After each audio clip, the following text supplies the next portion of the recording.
So I will not go back to any formalities, just dive into the training. I believe we're really family. So basically last time we talked about vocabulary creation and we talked which I just will quickly in a few minutes talk about key concepts that we touched on even from last week so that some people will be carried along if at all they are not present. We said um, for in the world of semantics, we have ontologies, taxonomy, and even vocabularies that helps us express, you know, um, the world as we see it, and this could mean in the different domain we intend to represent concepts and relationship, and we live in a complex world, and so there's always relationship that exists, concepts, the concept of family, even as an example, we have parents, son, all these are concepts, and there are relationship between these concepts. So that's just an example of how we do when we come to building some of these semantic uh, representation. So we are working with concepts, relationship, and in some cases we have what we call individuals and things like that. So in this case of scores, which is one format of framework for representing that, especially vocabularies, we're looking at concepts, one, labels, two, semantic relationship, three. So if there's anything you should remember, with scores, you are working with three, broad terms. Concepts could mean any entity, just anything that you can represent. While labels refer to, the names for which these concepts could be represented with. So, and this could mean sometime, for instance, we could say a male is probably a boy in some context.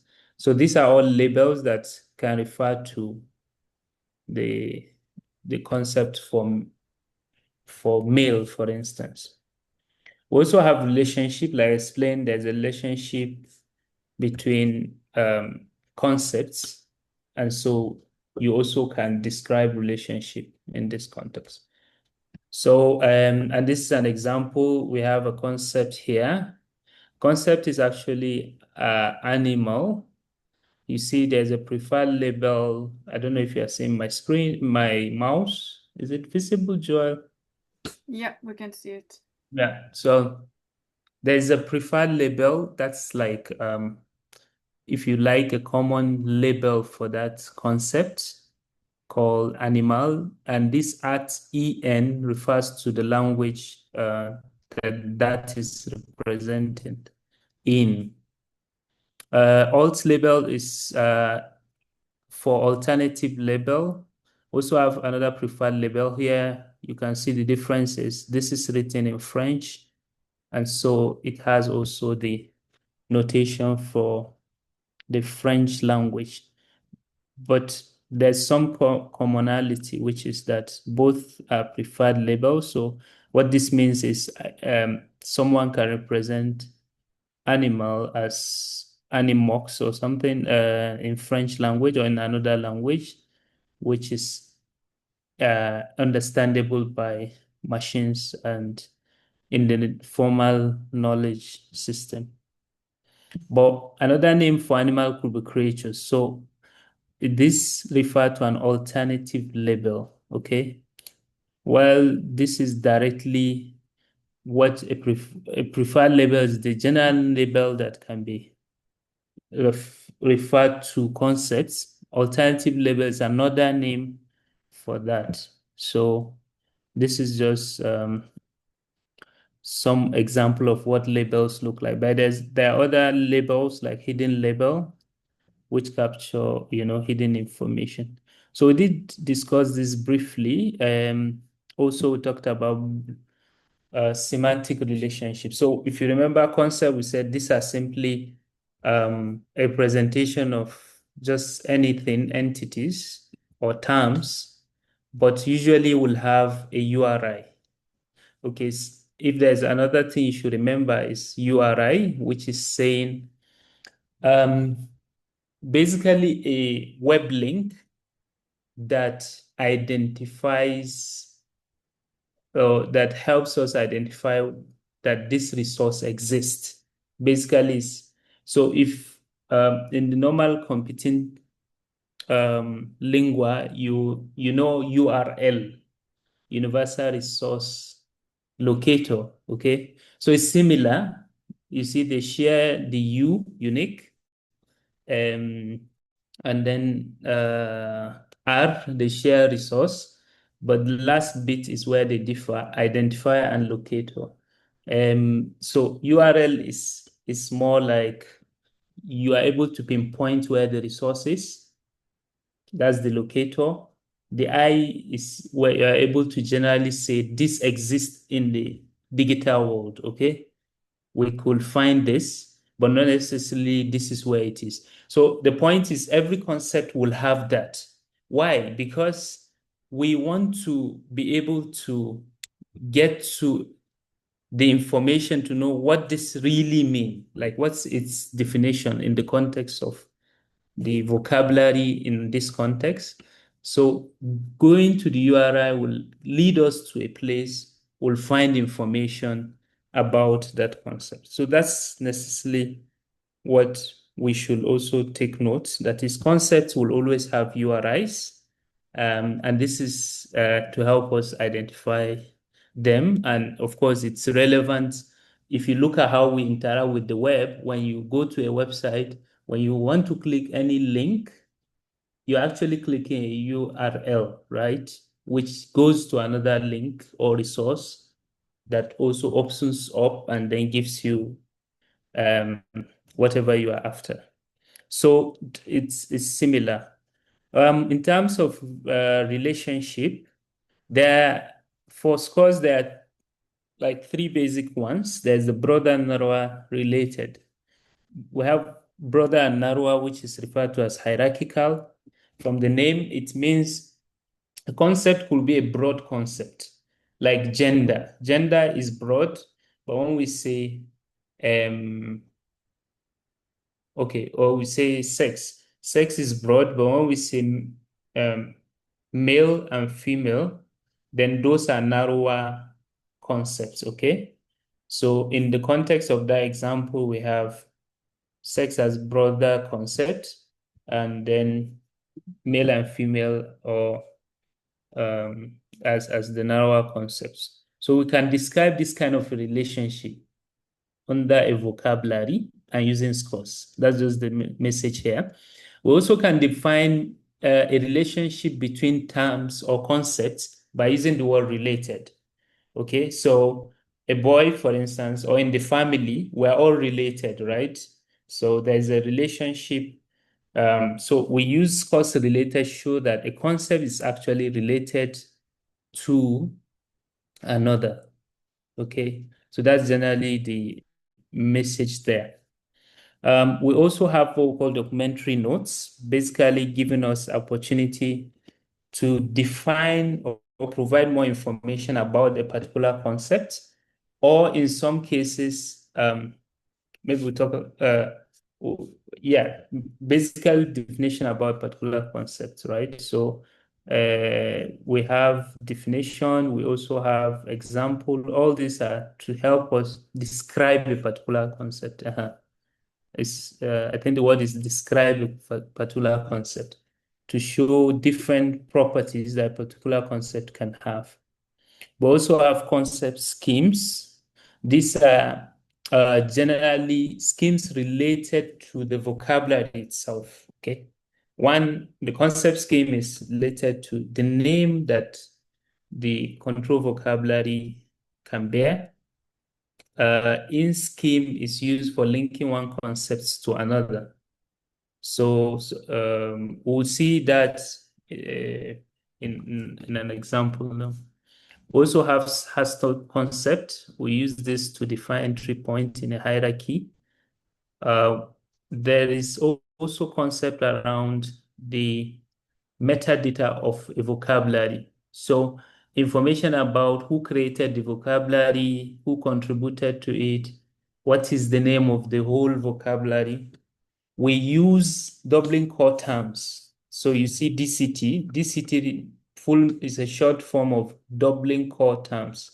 So DCT is an ontology in itself that is used globally to describe a vocabulary or ontology, and it's even used in many cataloging systems just to describe that catalog or resource you're having. So in the case of the vocabulary, who created it? So you have DCT creator, who contributed to the creation, DCT contributor, what's the title of the vocabulary, DCT title, like that, like that.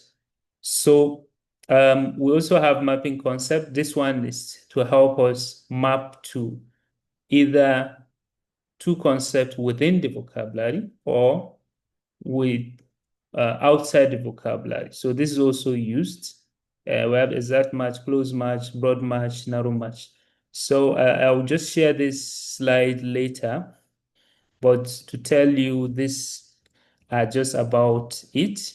So some of these steps we have already done. You have defined your domain. If you are in the ANC health domain, group, that's usually a starting point if you want to create a vocabulary, right?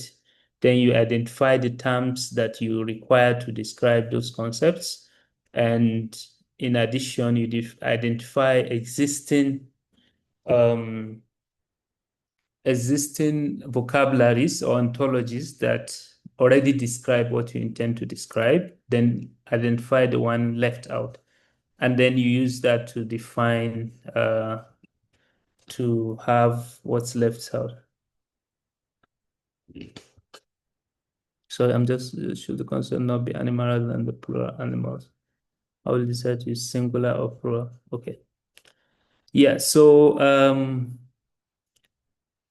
I think in the general vocabulary creation ontology, there's a question in the chat by Prof about which to use. Is it plural or singular? Okay, so I always give this example with our usual dictionary, right? When you have a dictionary, how do you check up words? You actually identify the existence of the word in singular form, right? A lot of the time, but it can be expressed. So you could create alternative label to for the plural concept, or how it's represented in plural form. Okay, but the entry should always be the singular form because that's the most widely used form. Yeah, so for vocabulary, we use tools like Sports Play, OpenRefine to create them. But like in the video, I think that will be shared later. We were using this this cosplay method, and I think yeah. So if you go to the website, and some of you already have this document, this template, so to say. Not the advanced one. Yeah. So if you're still seeing my screen, I just need someone to confirm you're seeing an Excel file, Joel. Yep. Correct. So you see some of what I've described, right? First part of this, the Excel sheet, helps you to describe the metadata and the vocabulary itself. Concept scheme we have said is the is the vocabulary itself, but here it's asking for the URI, not the name.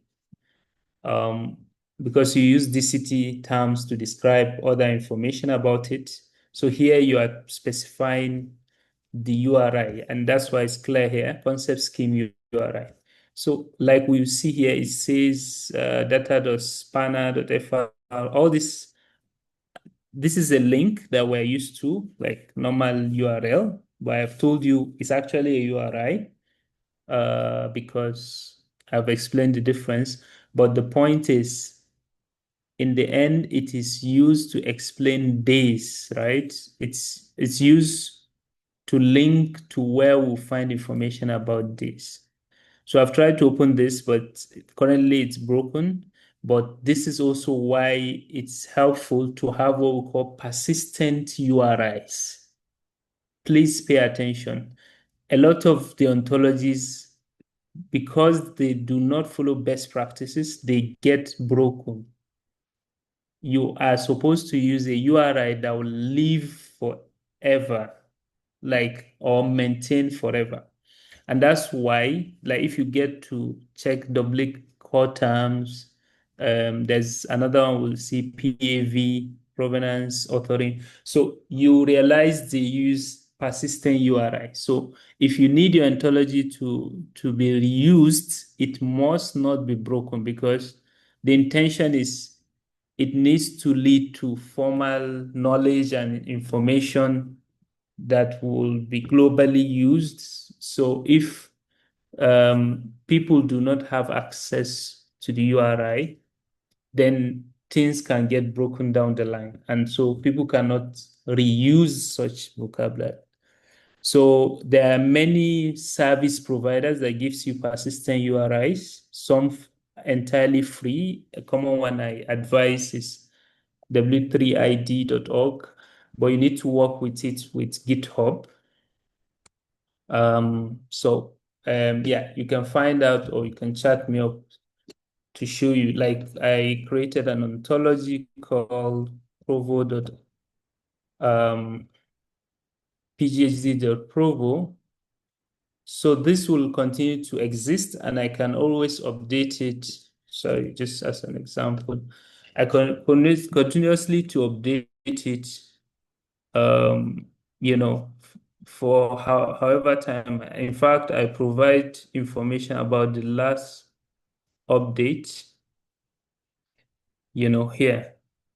So the point is the best practice is not just to specify anything or a URL um, that will cease to exist tomorrow, but to find and create a URI that will always exists, that people can look up and understand. Because some of what this gives you is, for instance, more information about each concept, the relationship and all of that. This is a standard ontology, um, documentation, but it could also be for vocabulary or a thesaurus.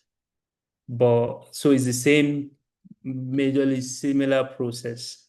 But my message here is the URI should be persistent URI. Title, of course, is now a formal title for it. Remember, titles like your titles of a book should be as concise as possible, not it's when you want to use, if you want to describe more, you use DCT description, then describe whatever it is. Generally, for each line or for each row in the template, it represents a concept. But where there is no information, the converter just skips it. Or for instance, where you have, like this is a general comment, it also skips it. But from this point downwards, the converter tries to take each concept from each row, right? So this is the URI. You see, the point is, you can see it.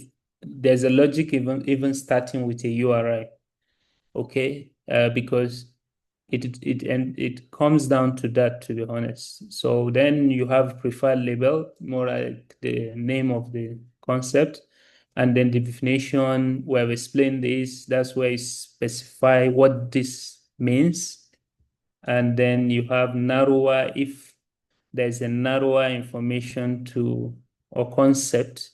And here you are specifying the URI, not the name, right? In this particular template. Again, there are many templates that you can use. We explain this here. You have the simple, you have all this almost 8 example template, but we are explaining the simple example, which is what I'm showing now.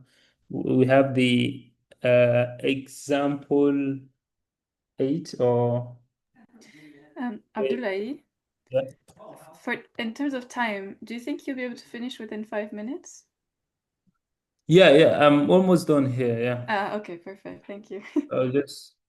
I think there's a video that detail all of this. I mean, the practical part of this. I'm just trying to maybe reintroduce just basically the concept. So then the other template is the advanced one, and this you can see similarity. Probably the new addition here is the concept of prefix, and this is a way to make writing the URI easy, right? So here there is a way. First, if you specify the general URI for the ontology, which is similar to the concept URI anyway, here we expect that you can use an abbreviation that will now be represented here.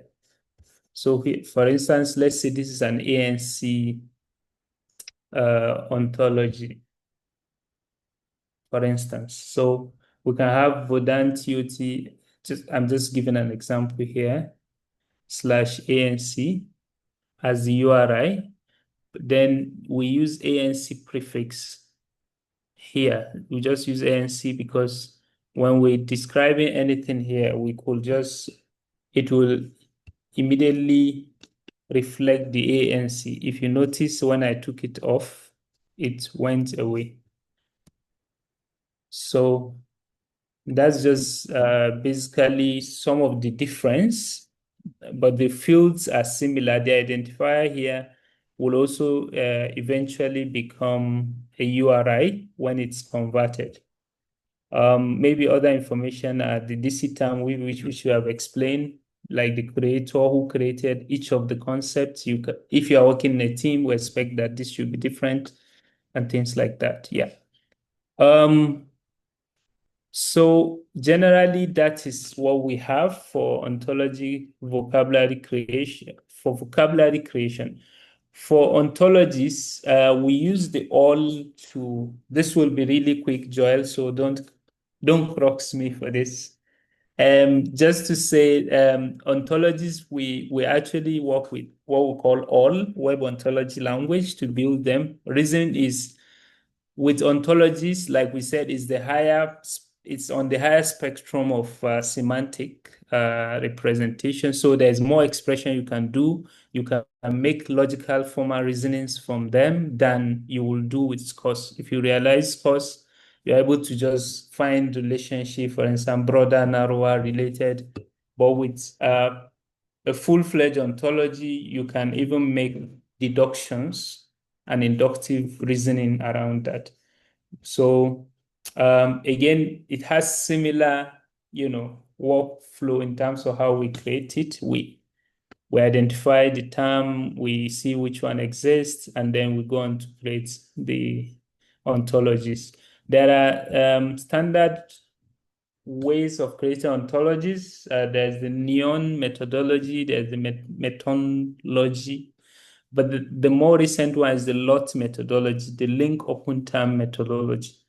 Just so you know, but again, It has some similitude. If you see, this is an example of an ontology. DCT creator is similar to what you have, the title.